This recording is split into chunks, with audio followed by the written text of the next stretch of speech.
Hey everyone, welcome to another edition of Next in Queue. I'm your host, Rob Dwyer, and I am so honored today to be joined by Donna Drehmann. And Donna currently is a site manager for user support at TikTok. How are you, Donna? Welcome. Great. I am great. And just in the interest of full disclosure, I am no longer at TikTok. I was there. That was my last gig. Now I consult companies on all things call center related, CS related, leadership development, etc. So just want to stay current and jump ahead to the future a little bit, or the current, and let you know what I'm currently up to, and maybe we'll even talk about how I'm writing children's books now. Who knows? We are definitely going to talk about that. So thanks for the update. Yeah. I always like to kind of work my way from early beginnings, and one of the things that fascinated me, and I mentioned this the very first time that we chatted, Yeah. was you're currently in Nashville. You've been in Nashville for a couple of decades now, but that's not where you're from. So tell me how you ended up in Nashville, because you are native to New York, correct? That is correct. Guilty as charged. I am originally from Westchester County, New York, which is a county just above the city. Born and raised, left there for college. I went to college in Towson, which is in Maryland. And I think it might be my Sagittarius spirit. I don't know, but wanted to just move around and see more of the country. So after college, I moved out to San Francisco and stayed out there for a while. I was lucky enough to live in Hawaii for 3 years. And then the needs of the Army, and I was a military spouse at the time, the needs of the Army and a little bit of my career took us to Tennessee. Took us to the Nashville area. And I have two sons. They're grown men now, but at the time, Nashville was a great place to work and live. And I just stayed here. And 25 years later, I'm looking around like I'm still here. So it's just something that kind of happened. But Nashville has changed along the way, and I love everything about that. I've changed along the way, and I'm a hockey fan. Go Preds. Tighten up, go Titans. I mean, I'm all in with Nashville here, Rob. Like, I'm all in. Okay, well, if my Kansas City Chiefs Uh-oh. reach a meeting with your Nashville Titans, I'm just going to say this right now. We're going to win that. And there's a third Super Bowl, I think, in our future. So I'm just putting that out there now. Uh-oh. Are we gonna have a wager on LinkedIn about like this game? I don't know. Anyway, we'll see. We might. We're getting ahead of ourselves. We're not quite there. By the time people listen to this, you will have heard this, or the game will probably have happened. But we're probably getting a little bit ahead of ourselves.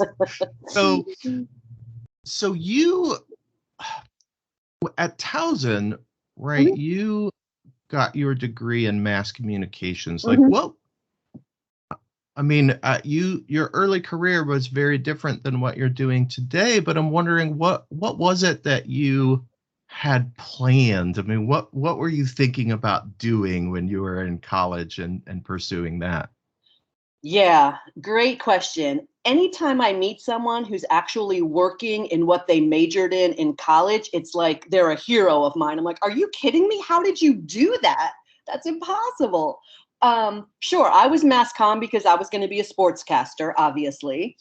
And Great. probably like make independent films on the side.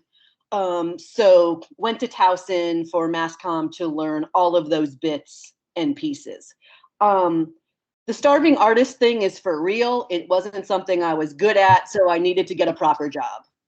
And started in CS. I mean, that's where we all start, right? We all Yeah. start helping customers respond. This was, phone by the time at that time, right? talking to customers, helping, learning about the business, understanding business through our customer service work. And, kind of the rest is history, but that sort of took me on my customer service and customer experience path. But something that's really interesting is that while I was at Postmates, we may talk about that later, sorry for the spoiler alert, but while I was at Postmates, I had responsibility for training and learning experience. And I was developing curriculum, facilitating classes, and public speaking, sort of, right? And all Yeah. along my career in leadership, I've had to do public speaking. And so sometimes when I think back, I'm like, maybe that mass comm thing is coming out after all, but it's just presenting itself in a completely different way than I expected. No, I absolutely agree. I think communication is Hmm. right. It's foundational to a lot of things that we do, but certainly if you end up in CX, if you end up in contact centers, it's absolutely foundational. Just being able to talk to people and to Yeah. understand word choice and all of those kinds of things. So that's really fascinating. So where did you first hop on the phones? What was the first company that you worked for where you hopped on the phones? The first company where I hopped on the phones was called International Marine Fuels of San Francisco. Fuel traders back in the late 80s, if you talk about like a men's world, that was it. I remember lunches of me and the other lady in the office with our customers where, I mean, people were smoking cigars and drinking wine. And here I'm in my young 20s being like, is this what business is? Wow. Who knew? But that was my first foray onto the phones. And it was super interesting because we were an international business. So I was talking to people all over the world. And so talk about honing in your communication skills and Yeah. understanding how to listen and interpret and ask the right questions. That was really a masterclass in that, because I was dealing in fuel trading internationally with fuel companies. I mean, as I'm saying it out loud, it sounds made up, but it actually was happening. So that was how it started. Wow, that's really interesting. I had seen that you were in that, but I didn't necessarily make the connection, right? Yeah, you're on the phone negotiating these contracts. I think sometimes um, we forget that there was a time when a lot of these things didn't happen over email. Oh, there was no email. I mean, I got really good at faxing. I even was doing like telegram messages sometimes. I mean, this was it was a long time ago. I hate saying that, but it was. Yeah. Yeah, that's really interesting. So you moved then into eventually a series of roles where you were leading customer care Hmm. type of Hmm. organizations. Hmm. Tell me about some of those early experiences and um, kind of some of the things that you were learning along the way. Yeah, definitely. I worked for a company called NextLink here in Nashville. They changed their name. They're now called XO Communications. I believe that they are still going, but I started there as a customer care rep. And that organization had care reps assigned to sales reps. So I was assigned to one of the sales reps, and I was his key point of support for all of his customers. I really liked that I got to get out and meet the customer. So again, building on those communication skills, building on that rapport and building long-term relationships for my salesperson. And through that and learning the business, and I honestly, if I could humble brag, just kind of standing out among my peers, I got other opportunities. So I got the opportunity to work a little bit on a retention program that we didn't have. So I learned a little bit about why customers leave, how you can make them offers and do things to get them to stay. And I was responsible for doing some of that work. And then that was successful. And so they said, let's have a team that's the save team. So I was able to develop a save team, kind of being the hero, swoop in, save the customer, keep the revenue. I guess I'm a little bit of an adrenaline junkie too. So I liked the challenge. So learned that piece of the business. Then I got the opportunity from that to start a cross-sell and an upsell part of customer care. So I was seeing customer care not only just be handling incoming requests, but also save money and make money for a company. And I was like, this is really fascinating. Who knew? And so I had a small team who would call customers, get them to renew their contract before we had to save them. Okay, this was a long time ago, so everybody buckle up. Sell them long distance if they didn't have long distance. Sell them a calling card if they didn't have a calling card. But do those types of things that were bringing in money for a business. And that kept me in care because it kept it interesting and it kept me learning, and was just really, really fascinating. So that's sort of how it started and how it continued to develop as I learned new things that a care organization can bring to the business. I was having a conversation just this past weekend with someone who has been in a wide variety of industries and was talking about how I thought that all of that experience was really important into like broadening everything and how they approached everything. And you kind of have that same thing going on because you also worked at Assurian. You worked at a Change Healthcare.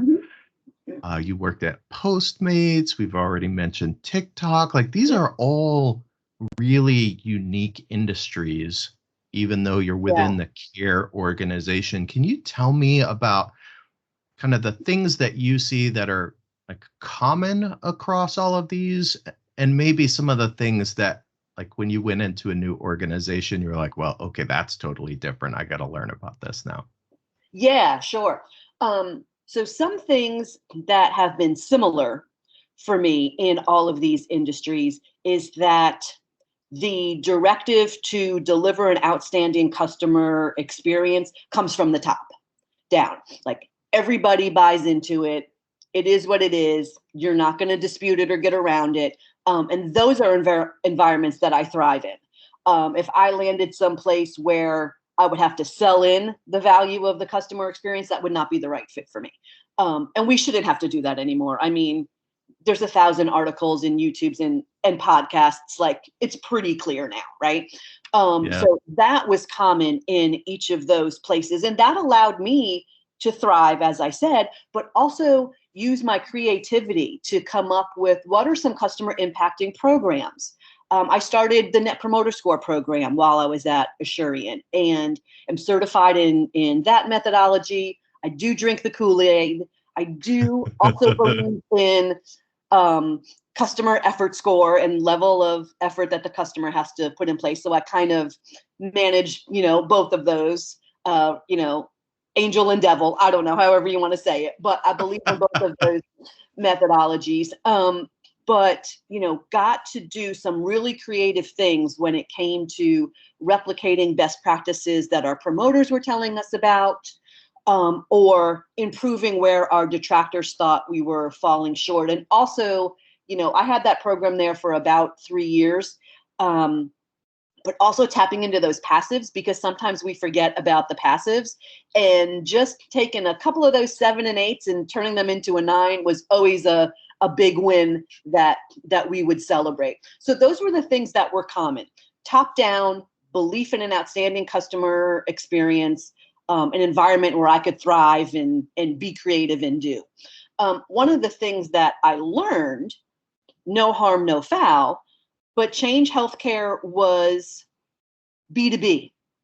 And I am better in a B2C environment. I don't know why that is. I suspect it's because it could be more agile. I suspect because it's more transactional than relational. I'm not really sure.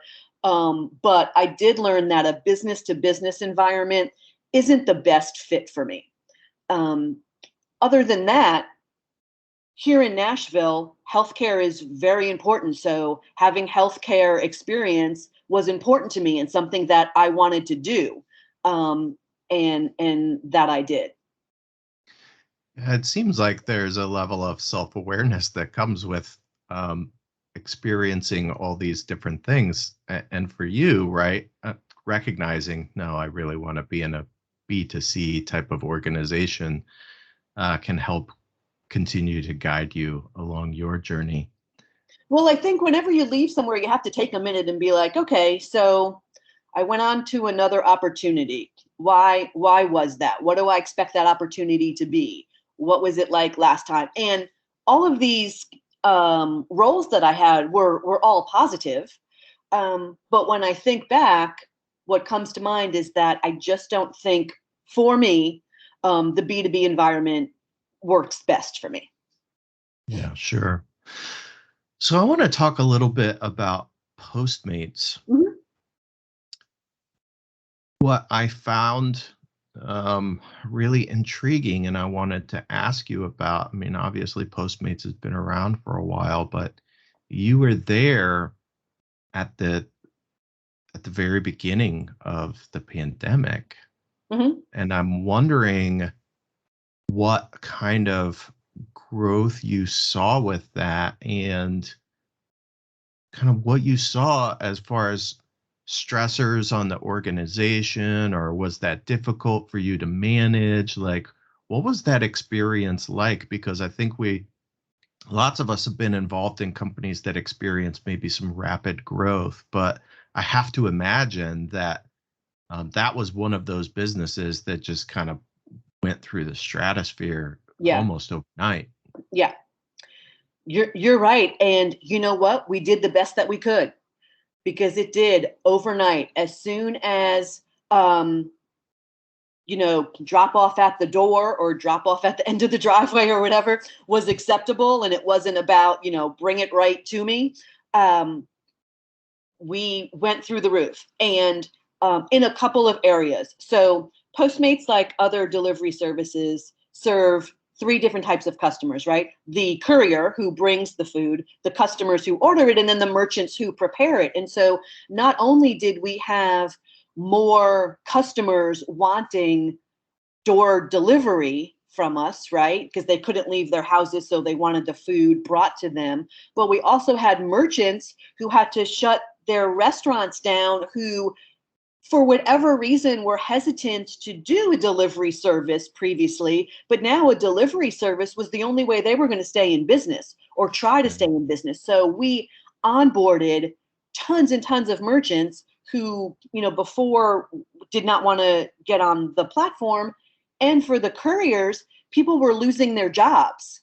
And so we had more and more folks wanting to be a Postmate to deliver, to have some type of income. So through all three of our customer types, we were just inundated Yeah. with requests, in a good way. And we did the best that we could, and broke records every day. We were breaking, more records for onboarding or deliveries or whatever it was. And it was a pretty exciting time, just being involved in that type of rush. Um, and it was also a good time because I was part of a company that was helping people, like really Mhm. helping you get a job, helping you maybe stay in business, helping you get food or something from Walgreens because we're locked down and we can't go out. And so, even though it was hectic and chaotic, for me, it was really positive. That's great.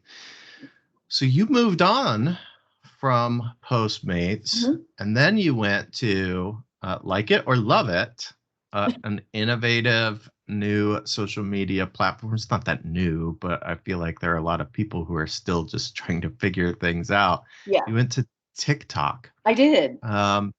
So tell me about that experience, maybe why you chose that. And again, right, one of these new adventures. It seems like a totally different. It's a I know. technology company, but it's a different kind of technology.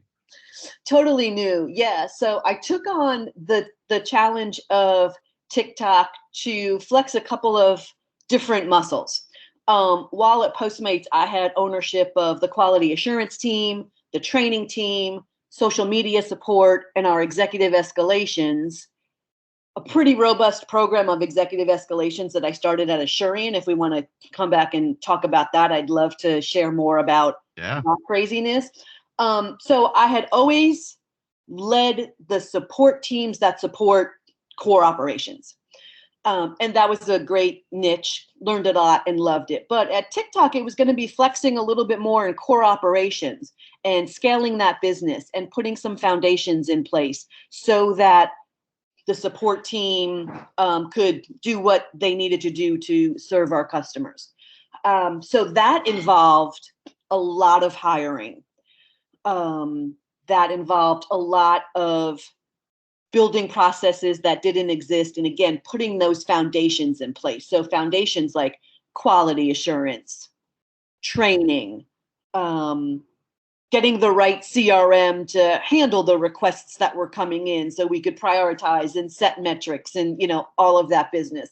And while I was only there for 8 months, it really felt like a couple of years because we went from 4 team leads to 13 team leads. We went from 60 associates to 160 associates. We were moving at a lightning fast pace.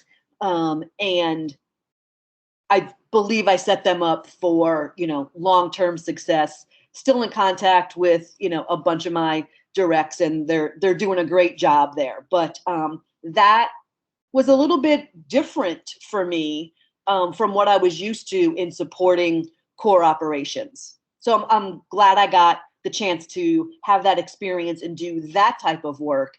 It just adds to what I can bring to an organization.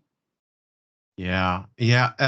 That type of environment can be really exciting when you're almost building things from Yeah, scratch. Like yeah, I know what I want it to look like. We just have to get there, yeah. and that's certainly a really short timeline to be working on things like Super that. short timeline. And we were also very product focused, right? This product was taking over the world. Um, so, still, even on the care side, still very in tune to what our customers were saying about the product, what was working, what wasn't, how many, subscribers we were getting. Like, I don't know, it was just like this volcano that was, erupting, and we were trying to control it as best as we could. Yeah, well, a bunch of people were all of a sudden at home doing all kinds of fun new things, and a lot of them Totally. were throwing it on TikTok. Totally. I know. And believe me, I can look at talking dog videos for longer than you would imagine I could. So I'm like, bring it on, TikTok. I love it. I don't do the dances, but like the talking dogs, bring it on. I love it. I think this is a really good segue to something else that I wanted Okay. to talk about. Sure. Let's talk about Lady. Let's talk about Lady, who's on her bed taking a nap right now. Tell me about this recent project that you undertook about Lady. Sure, yeah. So Lady is my 13-year-old rescue dog. She is half lab, half Pyrenees. She's about 56 pounds. And I was just walking her around the neighborhood one day. And again, this creativity, maybe it goes back to Masscom at Towson. Who knows? I don't know. But I started to think about a children's book that could feature Lady. Um, and I came up with Things Lady Likes. And so my first edition is just called Things Lady Likes. And that sounds simple, but it's intentional because the book brings in diverse ideas, inclusion, equity, etc., very subtly through the eyes of Lady. So I'll give you two examples. First example is when Lady introduces herself, she explains that she's a rescue because we got her from Nashville Humane Association. And so you can say that she's adopted. And so we ask the young reader, maybe you're adopted or know someone who's adopted. So very subtly, we're working that in. And each page tells something that Lady likes and then prompts the young reader with a question. So the other example is Lady likes to go to the dog park and she plays with all kinds of dogs, even dogs that don't look like her. So who do you play with that doesn't look like you? Do you know anybody that looks different than you? And so again, that could be someone has red hair and you have brown hair. Someone has brown skin and you have white skin. It could be whatever you make it, but we're introducing these ideas all through the eyes of Lady. I just absolutely love this concept. I Thanks. love that you made this book, and I think being able to explore kind of that natural curiosity about the world that we all know that dogs just have and kids have, Yeah. like it seems like just a wonderful match to put all that together. Thanks. And, we started with one. I have a holiday edition that is out. And so the holiday edition, guess what? It has Diwali and Kwanzaa and Hanukkah and Friendsgiving and Thanksgiving and all kinds of things. It has Valentine's Day. So we're getting ready to do some Zoom classroom readings about how Lady likes Valentine's Day. So again, bringing some diversity through holidays that Lady likes. Spoiler alert, I'm working on a third version about friends in the community. So we'll show policemen and doctors and school bus drivers, and again, that look like everybody and may look different. And we'll just talk about who Lady's friends in the community are. So it just started one day and it's kind of morphed into this book series. And now I read at elementary schools. Like, it's just this crazy side hustle that I'm so proud of and just love so much. So thank you for asking about Lady.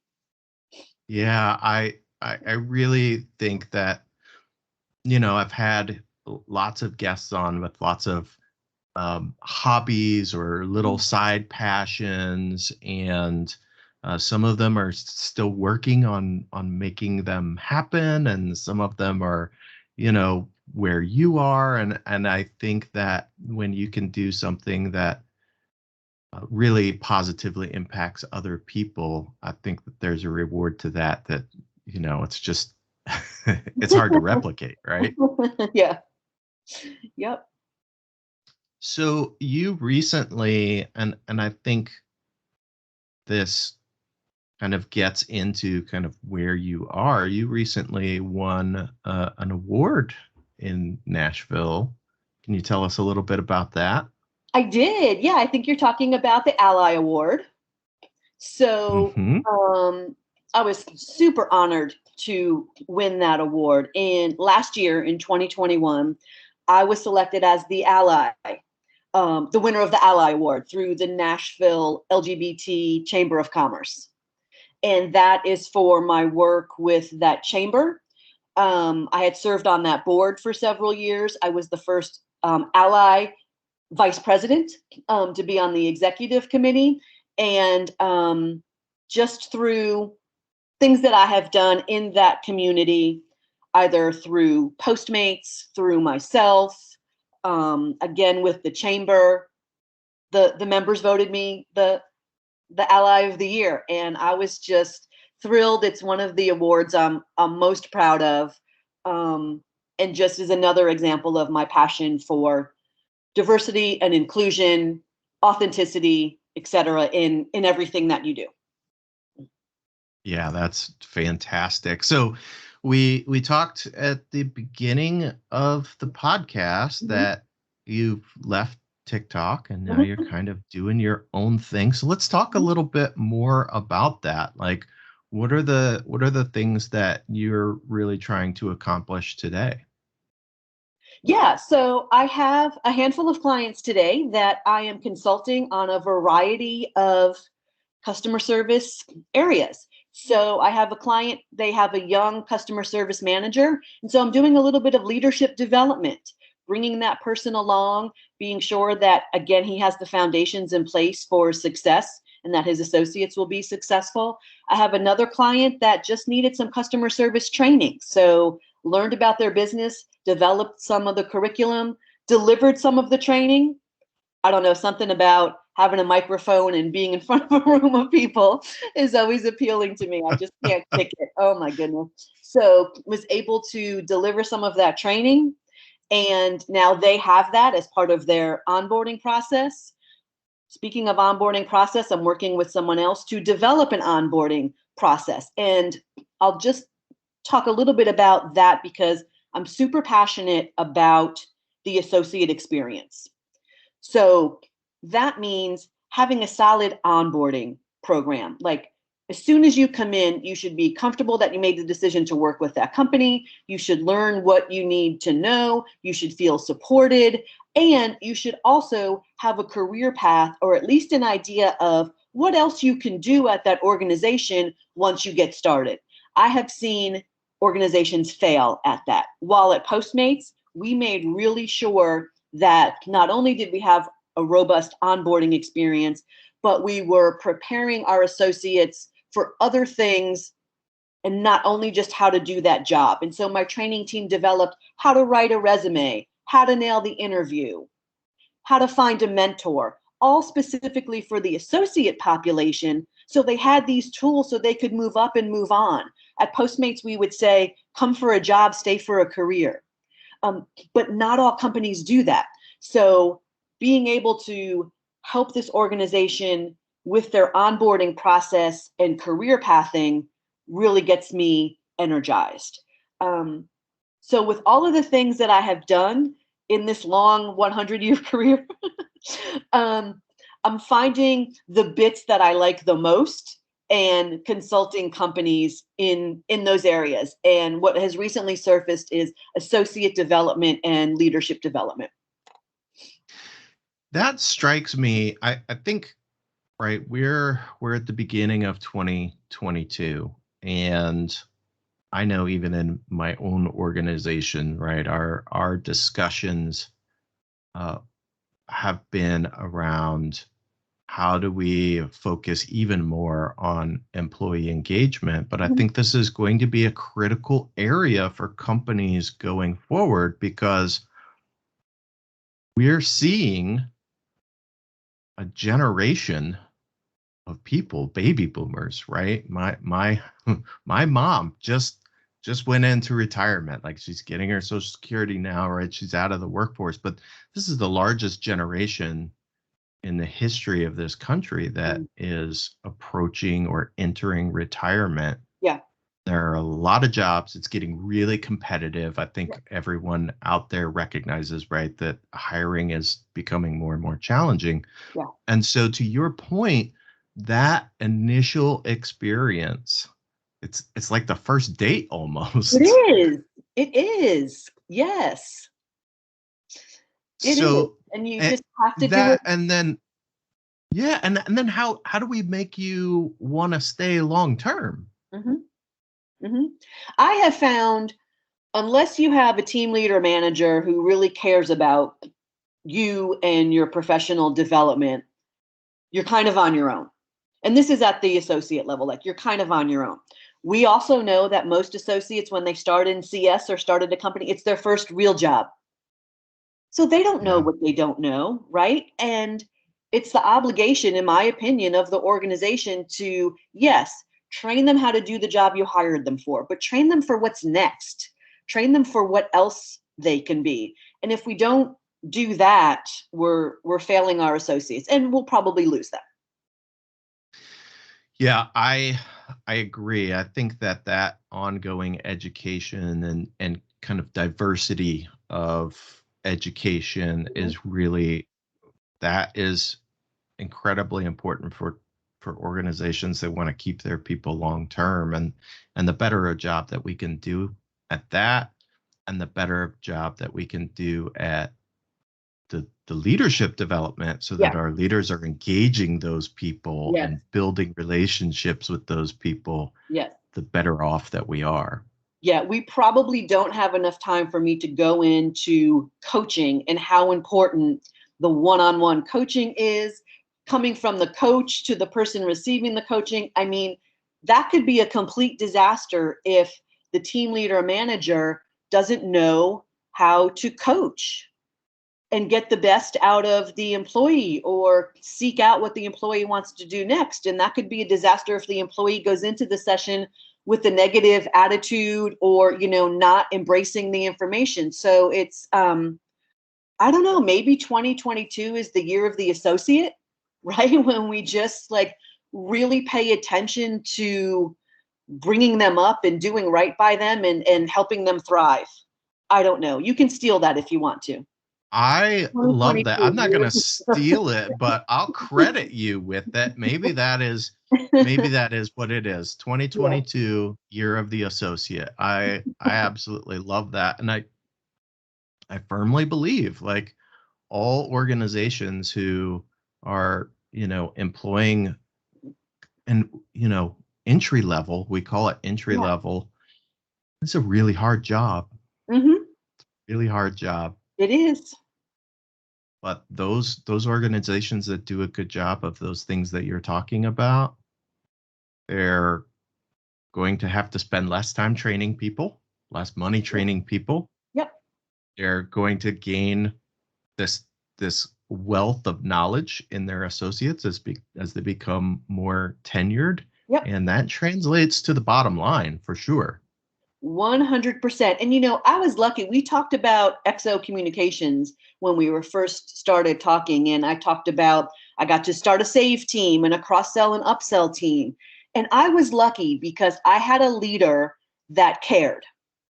And I had a leader that had some tough conversations with me sometimes, but challenged me to get better and challenged me to do things that were out of my comfort zone.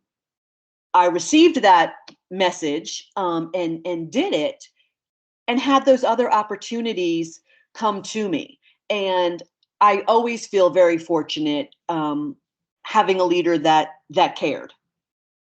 And if you don't, it's all up to you, and it's kind of a crapshoot. Yeah. Yeah, it's really critical that we have good leadership. That's I feel lucky that I've had so many great leaders along my journey, and I credit all of that. Right, my successes is really just a direct result of the Yeah. leadership that I've worked with. So I understand exactly where you're coming from, and I am on board. So if people want to get in touch with you, let's say some of our listeners are interested in Yeah. talking to you more, is LinkedIn the best place to get in touch with you? Are there better Yeah. ways to get in touch with you? LinkedIn is the best place. Okay. Well, we'll make sure and put a link to your LinkedIn profile Okay. in the show notes so that people can get in touch with you. Perfect. And I just have to tell you, it's been so great having you join me here on Next in Queue. I really appreciate you spending your time with me today. Yeah, thanks for asking. This has been great. We walked down memory lane. Who knew? Thank you. We will talk again soon, and my Chiefs are coming for you. We'll see. Thanks.